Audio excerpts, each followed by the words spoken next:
warming up about 1.5 tons of race car with an average speed, as I said when I was outside a few moments ago, of about 180 kilometres an hour. So tyres are something that we're going to talk a lot about, and these guys in the Dunlop team working hard this weekend to make sure that the entire field's organised and they've got tyres well and truly supplied for the entire field. So Slade's warming up his car, so I'm just going to move away from the racket and the stink there at the moment. So we're about 30 seconds away from the car roll here at the moment. James Courtney about to roll out in car number 22. He had a pretty good run last weekend, I thought. His teammate this weekend, though, Scott Pye, didn't have quite so much fun in Tasmania last weekend. JC's aboard his car. And Scotty carrying number 200 this weekend because tomorrow it will be his 200th supercar race.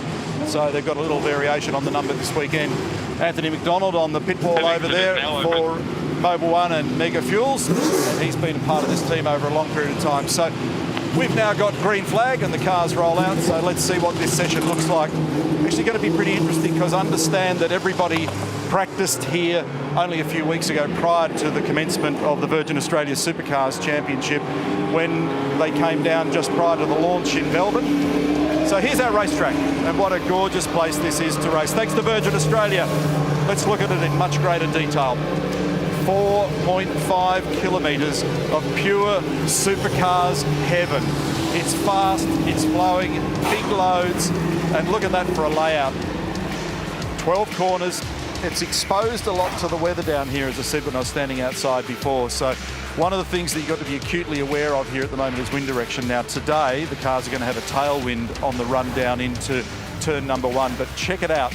Let's fly down the main straight, and it's a decent run down to turn 1, and over the years we've seen some classic battles. That battle between Whincup and McLaughlin last year on the run to turn 1 was as good as motor racing gets. Turn 2, Southern Loop, big load on the right front tyre, and this one, turn 3, if everything's crisp and nice in the car, and particularly with those Dunlop tyres, you'll get through there flat. Then you've got to try and stop the car square into the hairpin at 4 without locking the inside front brake.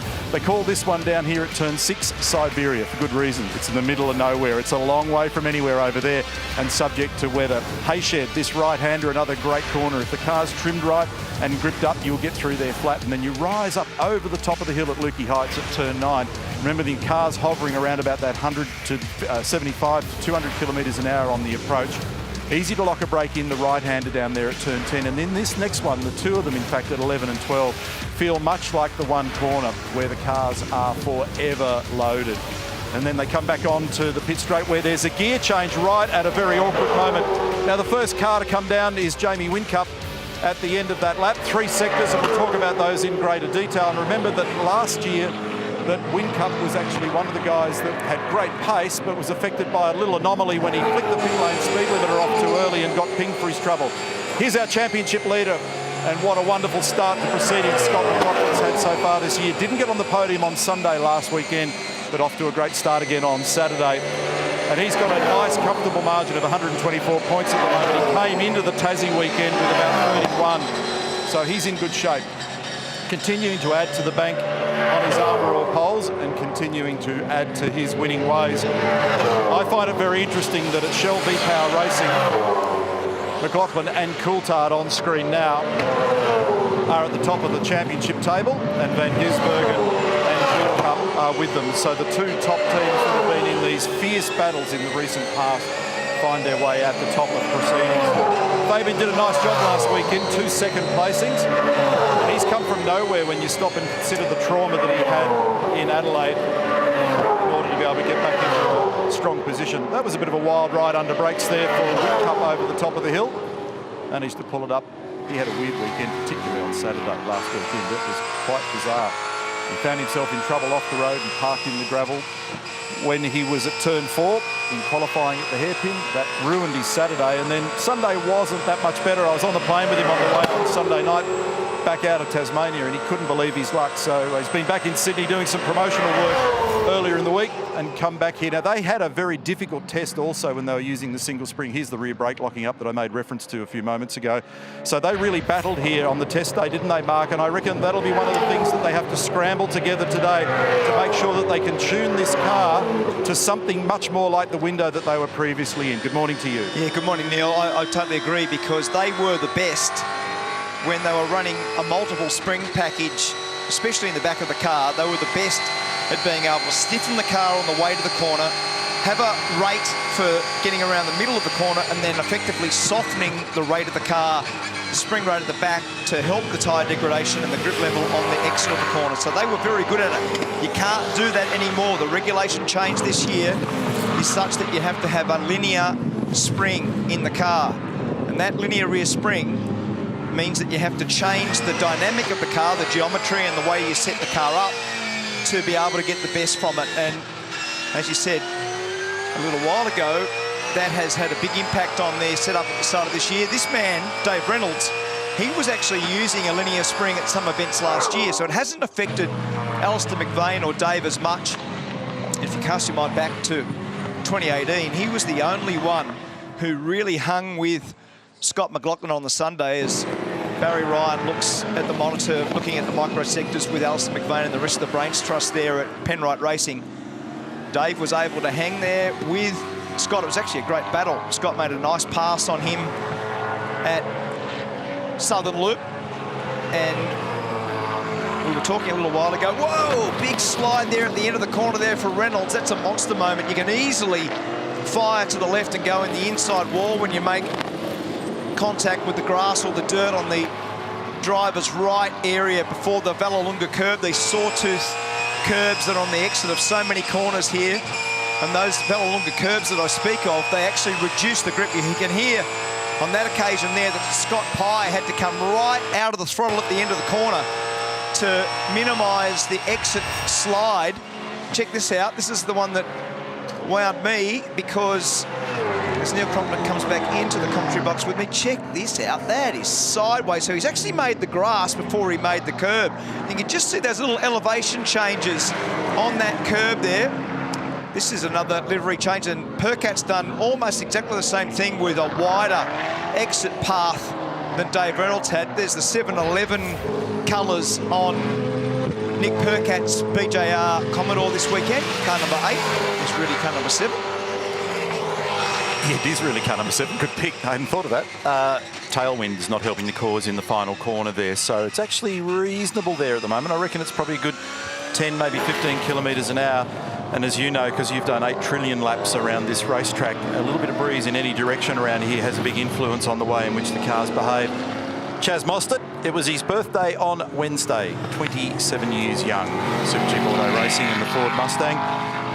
Up and down for him in the championship season. When you look at the, I know you like to focus round by round, Mark, so if you look at the rounds as a separate breakout, he had a very good round in Melbourne. And if you look at Adelaide, it was obviously super strong for Scotty McLaughlin. If you look last weekend at Symmons Plains, it was all about Shane Van Gisbergen. So they took the major points at each of those individual events. But what has happened with Mostert this year, it's been kind of violently up and violently down. It's either been on song or well off it as they go back inside the garage at the Red Bull Holden Racing Team. Richie Stanaway's car in here as well, car number 33. Waters and Reynolds are the top of the charts at the moment. Waters was the one accredited with the quickest time on the test day down here. But there was also good intel that McLaughlin was fast on that test day, which was just prior to the first round of the championship in Adelaide. There is the Monster Energy Ford Mustang. Still having trouble reprogramming my brain not to say Ford Falcon after all these decades. Scotty McLaughlin on screen, championship leader at the moment. 124 points. McLaughlin over his teammate Coulthard from Whincup and Van Gisbergen.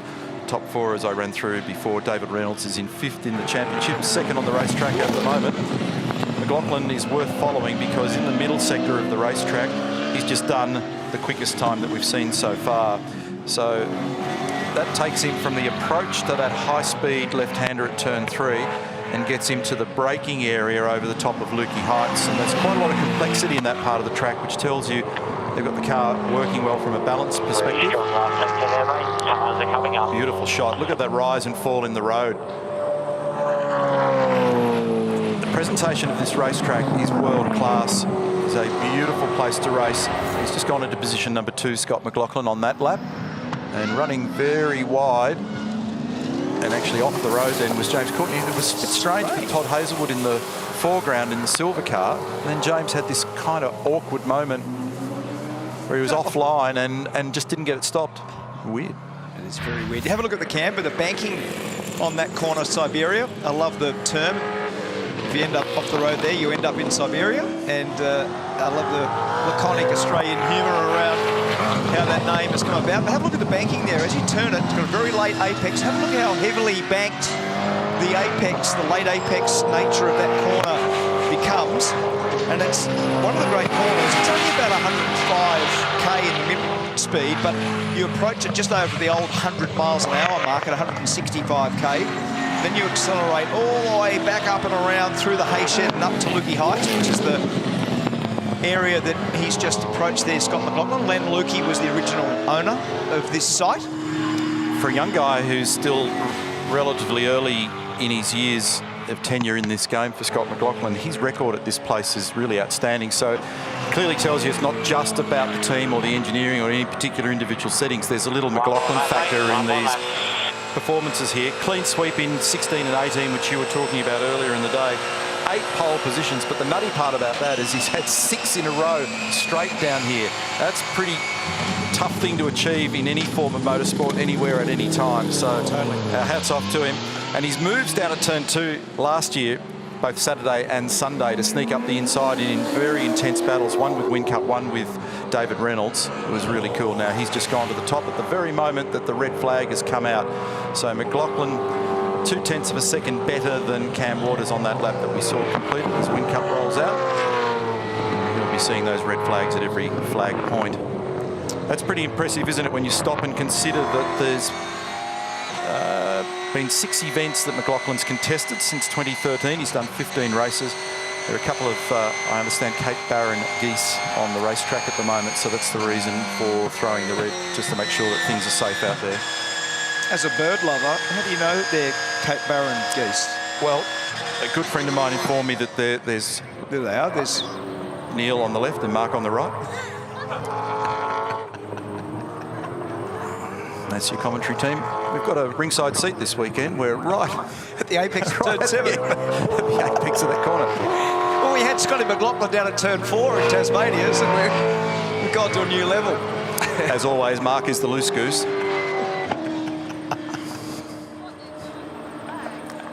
It's a dangerous spot to park yourself. Best we stop.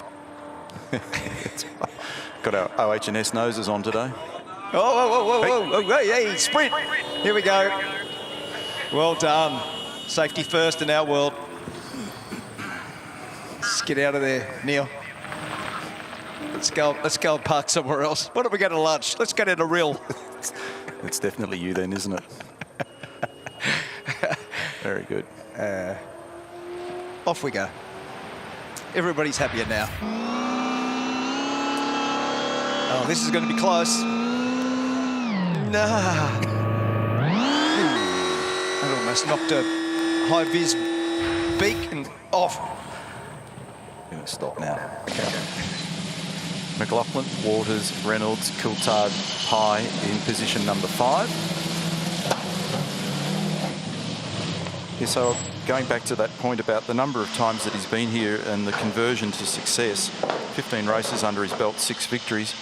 Pretty decent odds, aren't they? And out of those 15 races, 8 poles. So that's 50% strike rate. Not too bad. Gregory, good morning to you, sir. Good morning. I'm very glad that neither of you gooses ended up in the intake of a Commodore there. That would have been very devastating for us all. I just wanted to comment on Jamie Whincup, who was in here a second ago. Both the Red Bull Holden Racing Team Commodores came in, and the first thing they did, Mark Dutton was also in there, they lifted the cars up and they were looking at that under tray, the front splitter, look at the front wing as you guys have been referencing it as, and just checking how it was touching the road. Obviously the aero around here is going to be a big one this weekend. We're going to talk about it a lot. So they were having a good look at that, and they also then made a change straight away, only after I think one time lap for Jamie Whincup. They made a front spring, front damper change. Now we saw him at Tasmania, didn't we, boys? It was referenced a lot. Mark Larkin was onto it big time about how many changes, springs and damper changes they made in that 88. And straight away, he's done one flying lap and they've changed the front end of that car immediately. So we'll keep a close eye on that because he was very fast on Friday, remember, but it sort of all came unstuck after that for the rest of the weekend for Jamie Whincup. Thanks for the update, Greg. Yeah, it was an unsettled weekend for him, wasn't it? And he just couldn't understand what went wrong qualifying for the first race, and then it all just came undone at turn 6, and then Sunday was better and he did get some solid points. He's by no means out of the mix, but that was a bit of a rare pothole that he managed to step into, and a lot of fiddling going on. He'll be searching for a feeling in the car that'll be difficult to recover, because such is the change to the way in which the car's presented technically with the rule change. And I reckon one of the things that gets harder as you do get older in the game is you get fussier about what you like and what you don't like.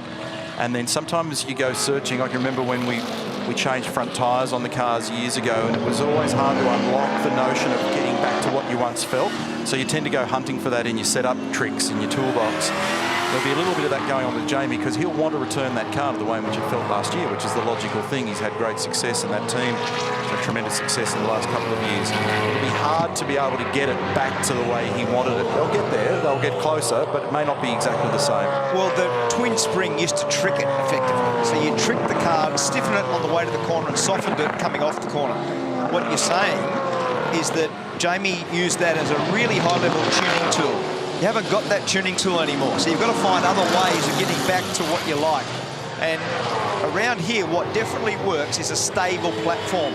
You won't see anywhere near the amount of pitch to the front or squat to the rear. Have a look at that. As the car comes off southern loop, it hardly changes its fore-aft, what we call speedboat or rake effect, which was prolific. It was a massive amount of squat and a massive amount of dive at Tasmania. You're not seeing anywhere near that at this place. So you're going to have to get your brain around how to tune it. On board with Mark Winterbottom Irwin racing Holden Commodore. Great weekend last weekend. Missed out on the podium on Saturday by a whisker. So it was a 4th on Saturday, 6th on Sunday, but impressively an Armour All pole leading into the Saturday race. I saw him at the hotel last night. He was down with his family and absolutely delighted with the performance of the car, as you'd expect, and a small team. And this guy's going quick out there at the moment. Chaz Mostert's done the best time that we've seen in the first sector at 27.4. So Mostert, McLaughlin, Mostert, drivers that are fastest in all 3 sectors at the moment. And if he continues on the current trend, Chaz may threaten the numbers that Scott McLaughlin's achieved here. So he was 10th and a half slower in the mid-sector than McLaughlin, but he was faster by a little chunk in the first sector, so he's kind of even money at the moment. I want to know why that line's changed there, because you don't normally see them. The wind direction is a tailwind there. You don't normally see them make as much of the early exit. You don't get to the outside of the road before the sawtooth curve as violently as they are now. So something's going on in terms of the wind direction and the balance of the car to create effectively a different line. So watch this. They exit earlier right there. I don't know why. That's unusual. Ended up being 8 100ths, now turn that into 6 100ths of a second between first and second. It was McLaughlin Mostert, it's now McLaughlin Holdsworth.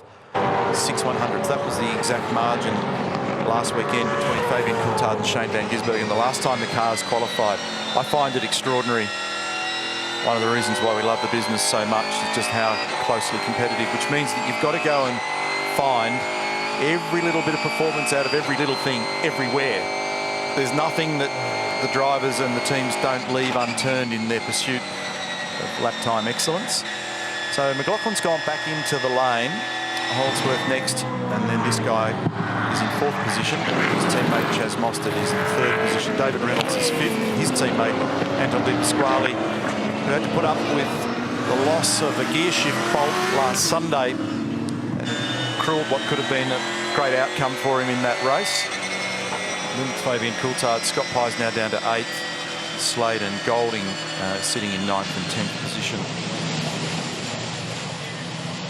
So a lot of what we're going to place real emphasis on and look at all the little tuning tweaks this weekend is the amount of rear wing that relative cars are using, especially across the Mustang group, and the way that the car behaves as a consequence of how much downforce you've got. Hey, Scotty, you're on the line. Skakey, what's the car feel like, mate? Yeah, really good. Hang on, let me just get out of the way. Yeah, hang on. No, it's really good. It's a little bit pushy at the moment, so I'm just playing around here with some lines and stuff, but we'll go out here and do a little bit of a race run, and yeah, it's all good. Just before you went out on this lap, I was talking about your incredible performance and consistency here over the years, Scotty. What is it that you love so much about Phillip Island? I think I just enjoy the flow of the car and being able to, you know, keep the flow going and slide the car through the corners. There's not many tracks you're able to get away with it and look after the tyre as well. So yeah, what we're doing now, we're just going to go out there and get a bit of a feel for the race car again. We won't do any quali runs right now. We'll just feel it, see how we go, and yeah, all good. Have a good run, mate. Thanks for talking to us. You know, want me to take you for a lap, or what do you want me to do? Yeah, press on. Can if you want to. All right, we'll see how we go, boys. I'll take you for a lap here. Yeah, g'day everyone. Game of Thrones round. Your Grace. So we're heading over to Lukey here into MG second gear. I like to be in second gear here. Some people like first. Depends on how the car's going. Short shift to third, second last quarter. Easy on the power. And really want to start yourself up for a really fast run through the last quarter here. I try not to clear the throttle. I try and keep the throttle on as much as I can, and then a big run down here, down to turn one, where you got an awesome view if you've got time to look at it, but not today. Braking hard at the side, with a little bit of curb, through turn one, very fast, southern loop, back down to third. Want to try and get a big swing off here to try and get a really good run down to Honda, or as we like to call it, turn four. Really fast corner through here. Sometimes you get sixth gear depending on the wind, but today we don't. Scotty, I got to interrupt. The team want you to get on with the job, so go out there and press on. Thanks for having a chat to us. No worries, boys. Really appreciate it. Thank you. That'll be Ryan Story sending a text to one of us. Yep. Ben Croak in the foreground. It used to cost Dick Johnson when he was the very best at it, and we used to love his explanation of racetracks and races, but it used to cost him about 1 to 2 seconds a lap, so that's why the team would be very quick to get onto that and say, come on. I was a bit surprised when he said, you want me to do a lap? Well, yeah. we looked at each other and said, well, wow, they're going to balk in their garage, which they clearly did. I like the look of this car. This looks really good. I know they've had some different liveries through the course of the year so far in 2019, but it does look fantastic. It's always good to have a new brand and new sponsors involved in our sport. I just went back and looked at the time that Scott did in the first sector while he was gibbering to us. He was 1/10 of a second slower than his best. It didn't actually hurt him too much. He got away with it quite reasonably well, but on screen now, car number 8, new livery this weekend. Nick Percat sitting in 12th at the moment, personal best in all 3 sectors. So he's a little over 0.6 of a second slower than the fastest time that McLaughlin set. Car looks great, doesn't it? A little bit like the 711 car that was run by Michael Andretti and Tony Kanaan a few years ago in IndyCar racing. Simona Di Silvestro, Team Harvey Norman Nissan. I saw her boss earlier in the day, Rick Kelly. Had a hearty breakfast before coming down to the racetrack this morning, and they're just battling at the moment to try and find comfortable balance with these cars after the little aero changes year on year. Remember last year, dual podiums for Rick Kelly. It was a really strong round for him, so they're hoping a repeat of that performance. Richie Stanaway has also jumped up to be the fastest Commodore at the moment. He jumped up ahead of David Reynolds, so that's a good story after a pretty strong run in qualifying in Tasmania. So he's come up to 5th. So McLaughlin, Holdsworth, Mostert, Waters, Stanaway, Reynolds, Heimgartner, fastest of the Nissans, Di Pasquale, Fabian Coulthard, Will Davison. That's the current 10. Shane Van Gisbergen, there's now he's only his fastest for his personal best first sector, but he's only done 2 laps at this point, so he's way down at 24th at the moment. As we go back on with Scott, just slightly slower on that lap than his best from before, so he did a 31.72 to be the fastest, did a 31.89 on that lap. This is Shane, who's about 4/10 away in the middle sector compared to the fastest is actually Cam Waters in sector 2. He said to me yesterday that he was really battling when they were here at the test day, and they had a fair chunk to find. He's just come up 17 spots into 7th on a 32.2. He's half a second exactly slower than McLaughlin. What was impressive then when we were looking over Scott's shoulder in turn 1 was how deep he was getting down there into 1. There's a little mark on the road which is usually the visual trigger for about when it's time to start panicking, because the scenery's coming up pretty quick down there. 80 metres a second, just a fraction under at 285, 186 kilometres an hour. Back of the car just got loose there for James Golding through turn 12. But McLaughlin had that car in very deep at turn 1. It's a great place. You can stand as a spectator on the inside down there at turn 1, and the induction noise of the cars as they approach you and the tearing through the air as they come down through that section of racetrack is just fantastic. Yeah, there's hardly a spot at this place that you don't see a beautiful vehicle dynamic and the drivers that are so committed, using every little bit of road. The cars slide around a lot. It's a magnificent place to watch race cars, and motorcycles also. We've had some great history down here. Brianna? Matt Stone, I just wanted to touch on just the workload for these Queensland-based teams. 2 race meetings in a row. We haven't seen that for a number of years, and you guys, you haven't seen your own bed just yet. Yeah, look, it wasn't too bad because you know, we had a pretty good Tasmania with no real damage to the car. So quick turnaround there and here, and then straight back into it. So yeah, it's been pretty good. So just talk us through what the process was in terms of prepping the cars in Tassie and then heading straight to Phillip Island. Yeah, so come Sunday night in Tassie, instead of packing up and heading home, we stayed, serviced the cars for a day and a half, then packed up and came straight here to Phillip Island, set up a few days ago, and continued the prep here and ready to roll. Thankfully, no damage to the car, and I suppose you and the other 2 Queensland teams maybe had a bit of a camaraderie at the track and did the workload together. Yeah. Look, I think that all the drivers knew what we had in store for us, so they all drove accordingly and yeah, made sure it wasn't too hard. So. Thanks, Matt. No worries, thank you. Hey, I just watched the 55 Chas Multi. He was fair a while in the garage here. The team just making a rear roll bar change in the before. I just confided a little bit of information about that. Slow speed turn for Chas Moss at the moment is biggest problem, so they switched that out. So stiffened up the rear bar to try and give it a little bit more turn at the front on that slow speed. So Moss sitting third at the moment. McLaughlin's done a 31.6 to move the marker again, and they're doing a wing angle change on Shane Van Gisbergen's car. Don't know whether that went up or down. Up, I think. Yeah, it looked like it didn't. This with the movements they were making. Rihanna Crean, Greg Murphy, and the rest of the team in pit lane this weekend. Unfortunately, this weekend, folks, we won't see Mark Larkham due to personal reasons, so we wish Mark well, and no doubt we'll see him again very shortly. Look forward to having him back in the team.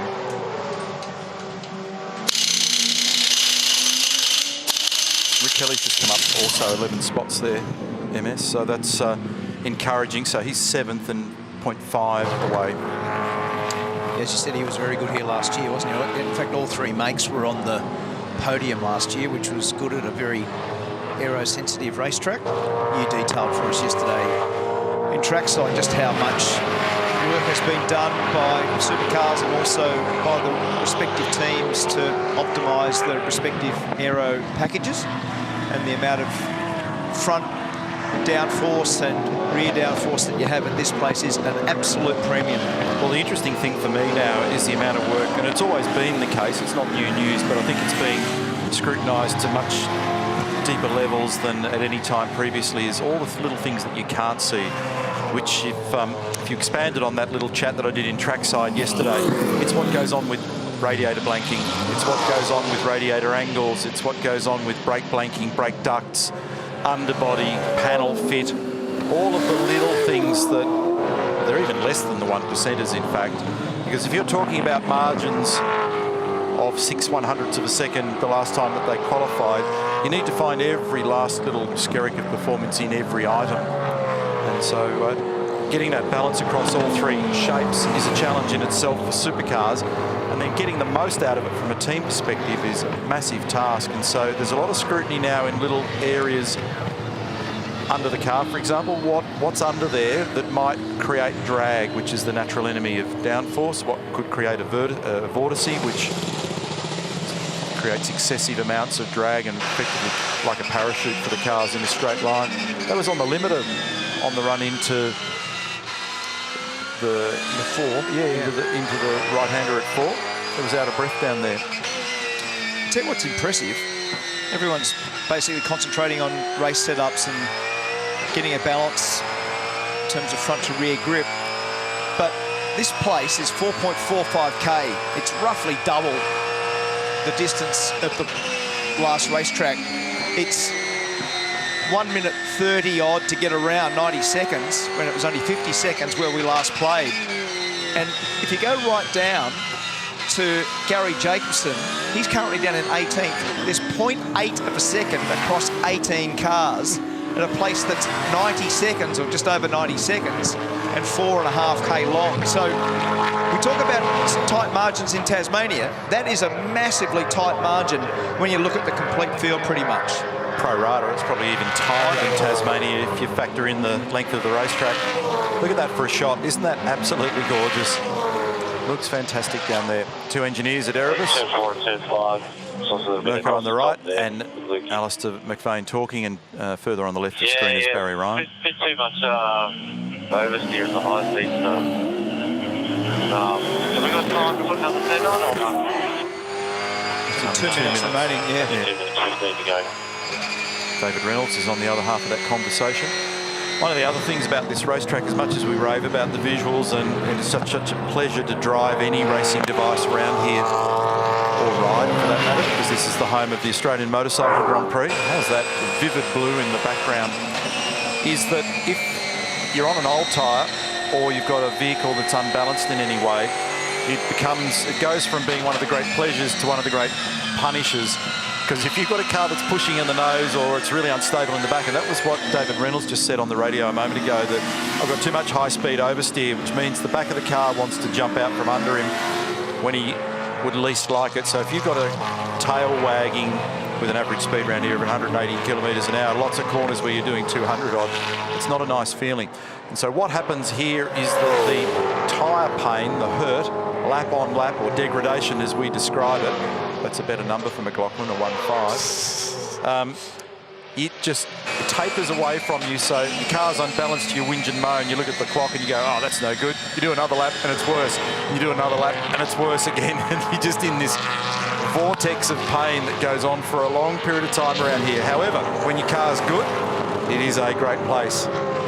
Mark drove a Nissan sports car, Group C sports car here 1,000 years ago when they had ridiculous downforce and horsepower. That would have been an unbelievable experience around here, almost Formula One performance. 18s they did.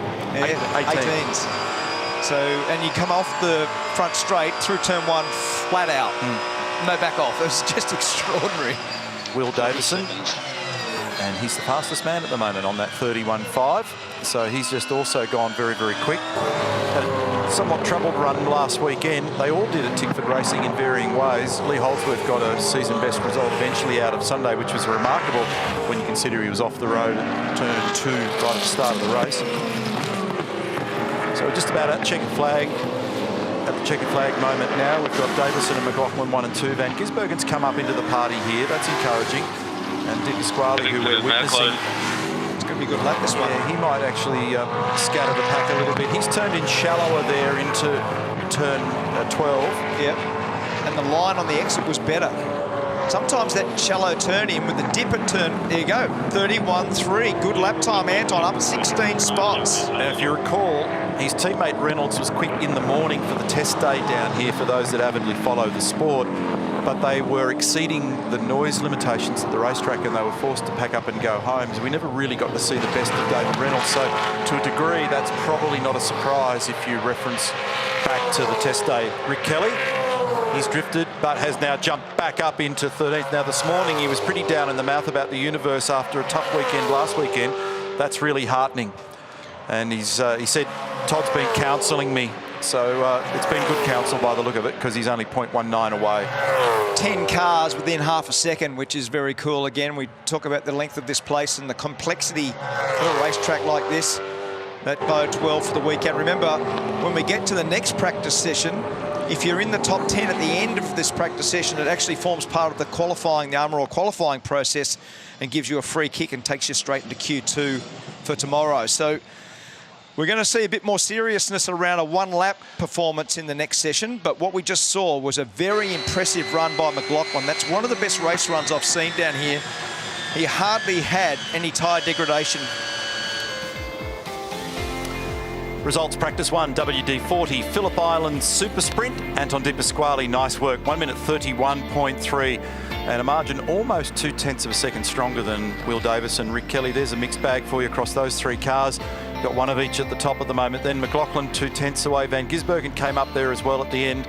Holdsworth, Mostert, Winterbottom, Pye and Cam Waters, who was very quick here on the test day. Todd Hazelwood just outside the top 10 from Richie Stanaway. Fabian Coulthard was a little bit quiet then. Reynolds, too much oversteer in the high speed. Heimgartner, Percat, new colours this weekend. LeBrock, followed by Courtney, Golding and Slade. And then beyond them, we had Simona Di Silvestro, Jamie Whincup, need to follow that one up. And Macaulay Jones was in position number 24. So there's the balance 4 cars on the third page of those results. Greg. Yeah, Mr. Reynolds. Bit loose out there, was it? Oh, you heard on the radio, you're a bit slidey around here. I'm a bit loose. Oh, the car? Oh, the car, yeah. Well, you are. That goes without saying these days, but the car a little bit high-speed oversteer? Yeah, a little bit oversteer on the high speed. We never run a better set of tyres, so I don't know if it's tyres or setup. Anton and myself run 2 different setups, and we're both fast, so I'm not sure what that's telling us. So you're pretty happy then with the balance on that set of tyres you're on. I think a fair few ended up putting another second set on for a little bit of information for you. So based on that, you're pretty happy. Yeah, before all the new tyre stuff went on, all the better tyres went on, we were pretty happy where we were sitting. So it really depends on how when everyone's on the same set, how we're going to roll out.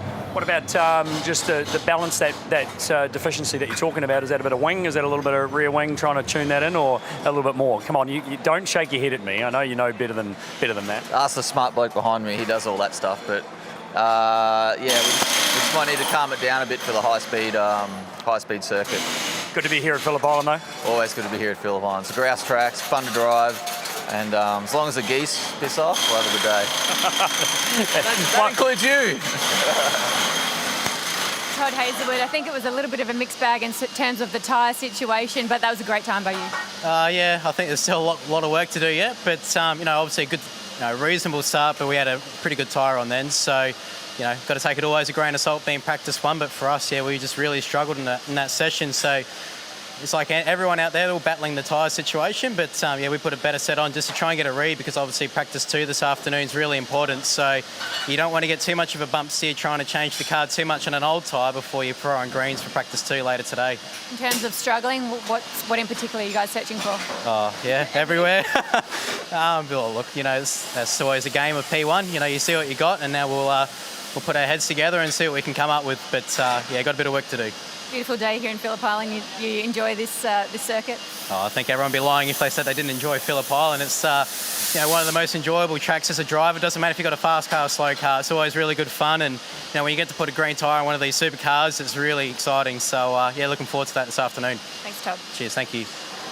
Jamie Whincup, you've ended up position 23 there at the end of practice 1.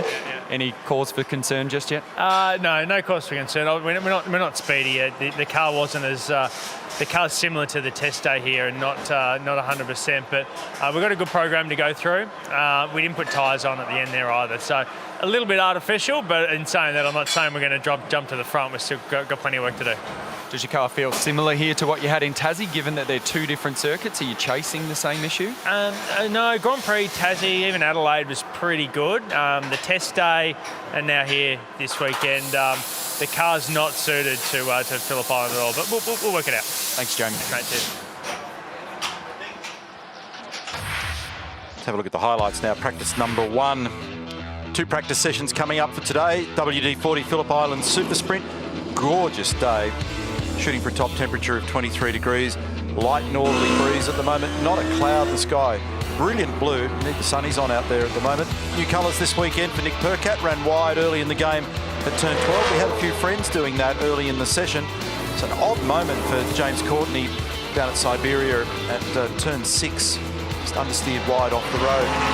Scott took a little bit of time to have a chat to us on television. He's been quick here over the years and was quick straight away in the early part of the session. Continued to move his best time down into around those mid-31s. Will Davison recovering from a difficult weekend last weekend. Car number 23, very quick, also got into those mid-31s. Milwaukee Racing Ford Mustang. Cars are very low through turn 1. You can see them scuffing the front wing through there on the loaded side. Anton Di Pasquale, though, nice work, 1 minute 31.3. He came on the radio just after this and said tyres make a big difference. They have for a long period of time at this racetrack, and he's just discovering the joys of grip around here. So well done, Penrite Racing. Very good start to proceedings. Let's get back into pit lane now. Here's Greg. Yeah, it was a good start to proceedings. It is the first session. We were just talking about the relationship between the February test and this and how the time. So a couple of tenths away from what you did in Feb. And you're just saying it just feels a little bit all over the place. But that just might be the way these cars are around here these days with the changes we've had. Yeah, it's definitely feels a bit more of a handful than what it was last year, but it looks like everyone's in a very similar boat.